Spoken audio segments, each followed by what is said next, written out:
Domingo agora, o mundo celebra o Dia da Síndrome de Down. É uma discussão muito importante e agora a gente vai conversar com a Ludmila Rodrigues.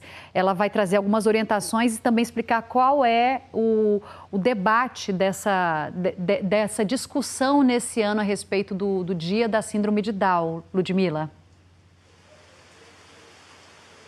Pois é, Suelen, a questão é o seguinte, não falar que síndrome de Down é uma doença. Na verdade, as pessoas que têm essa alteração genética, elas desenvolvem algumas doenças, algumas comorbidades, mas justamente por conta dessa alteração genética. Quem vai explicar melhor essa história, essa questão pra gente, é a médica endocrinologista Marília Zanier, que está ao vivo com a gente aqui no Bom Dia Goiás. Doutora Marília, obrigada aqui pela participação. Eu queria que a senhora já falasse, que explicasse para o pessoal de casa, porque tem essa questão de um preconceito ainda, né? De falar que quem tem síndrome de Down é uma pessoa doente. Bom dia. Bom dia, Suelen, bom dia a todos. Eu que agradeço muito pelo convite. É exatamente isso. Eu acho que a primeira coisa que nós queremos é a inclusão desses pacientes. Essa questão da gente não falar que é uma doença, como você comentou, isso é extremamente importante. Na verdade, ela é uma condição que tem uma alteração genética que predispõe a um risco aumentado de algumas doenças, que é o que a gente vê na prática. E essas doenças que a gente tem que buscar ativamente nesse paciente que tem a síndrome de Down. Que doenças a pessoa com síndrome de Down pode desenvolver, doutora? Essa pergunta é bem importante. Uma das principais são as cardiopatias, ou seja, doenças relacionadas ao coração. Então, a gente sabe que 50% desses pacientes podem apresentar essas cardiopatias.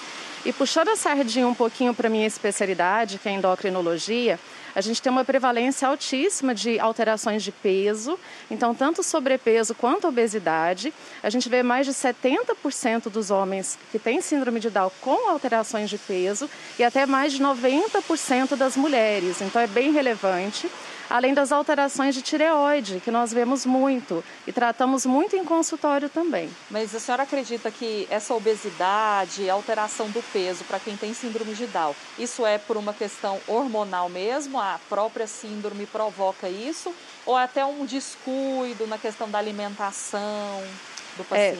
Veja, Ludmila, a gente não fala que os pacientes que têm síndrome de Down têm alguma alteração hormonal, né? Eles só terão essas alterações hormonais, exemplo, da tireoide, se eles forem desse grupo, que faz parte mais ou menos de 25% desses pacientes com síndrome de Down que têm alterações de tireoide.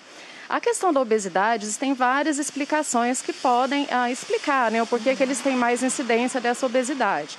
Muitas das vezes eles têm uma hipotonia, então é a força muscular reduzida, o que dificulta muito o exercício físico nesses pacientes. A questão da ingestão alimentar também aumentada, essa falta de educação, às vezes, do que realmente se pode comer, de como que deve ser essa alimentação, como de todos os brasileiros que a gente vê.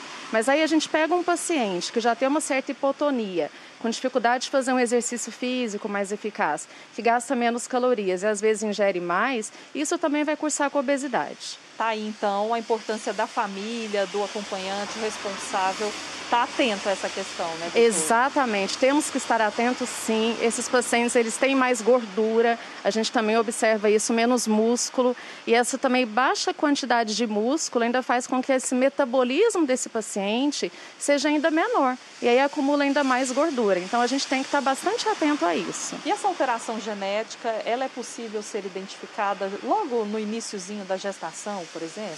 É uma ótima pergunta. A síndrome de Down, ela pode ser diagnosticada tanto antes do parto, então no pré-parto mesmo, no momento que o bebezinho nasce e também no pós-parto. Na maioria dos casos que nós vemos, esse diagnóstico é feito durante o parto, pelas características desse bebezinho, pela face, a face mais arredondada, o pescocinho mais curto, os dedos também mais curtos, a questão da língua desse paciente, que é uma língua mais hipotônica, um pouco maior. Então nós temos várias características físicas que nos lembram um paciente que tem síndrome de Down.